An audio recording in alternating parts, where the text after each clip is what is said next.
October 7th of 2020, and the long-awaited Clive Barker reboot of his popular franchise Hellraiser finally dropped on Hulu, going from developmental hell to finally landing as a featured film. Clive Barker is now on board for an HBO series adapting the franchise as well, yet it is unknown if it's a continuation of the movie's continuity, but Barker has stated he feels inspired by Jamie Clayton's performance as the Hell Priest, and now is working on a novel spinning out of the 2022 film. The film itself has its problems. The characters, for the most part, felt very unlikable to me, although I do kind of sympathize with the main lead and her problems with drug abuse.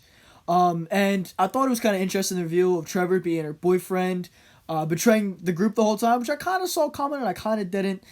I knew something was up. And the whole concept of the crazy old man trying to get the Cenobites for a second time was a little weird, but it was alright. The Cenobites are a huge upside of this film. As we saw in the last two films of the franchise, Doug Bradley was recast as Pinhead, and here changing the role completely to fit him more deeply with the original novella's description of the Hell Priest is a nice change, and it warrants a new look that stands out and avoids Doug's shadow. There's also a lot of well thought out shots throughout the movie. You can tell Clive Barker and crew stepped it up a notch. Being the 11th film in the franchise, it's a breath of fresh air. The last 6 films were direct-to-video features made for the least amount of money so Dimension Pictures could withhold the rights, most of which started out as completely different films and had Pinhead and the Lament configuration shoved into it to retain the rights. None of them are terrible, but none of them are classics either. The rights being returned to Clive Barker has thankfully granted us this film. And this is not a classic as it stands, but the Cenobite designs are top-notch and they resemble Clive's imagination and really his descriptions to the T. Even his paintings feel resembled here. The set design feels well put together, and when the walls and floor start to rotate out like layers of the puzzle box, it works really well on screen.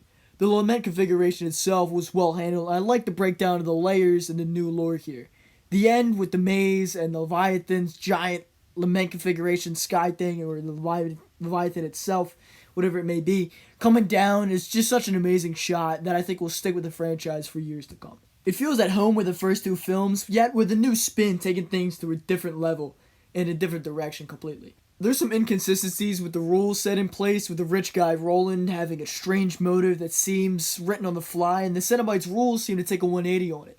But although there's a lot of problems here, there's a lot of shoddy dialogue. It's very entertaining, and I recommend the film still. There's a lot going on here, but there's everything from atmospheric shots, Chatter 3, 6 new Cenobites, a new deep lore on the Lament configuration, avenues of pleasure and pain, re-idolizing classic lines, machine turning tenants over, a giant sky chains, smaller wall chains, plot twists, dead friends, creepy kills, and explorers in the further regions of experience, demons to some, angels to others.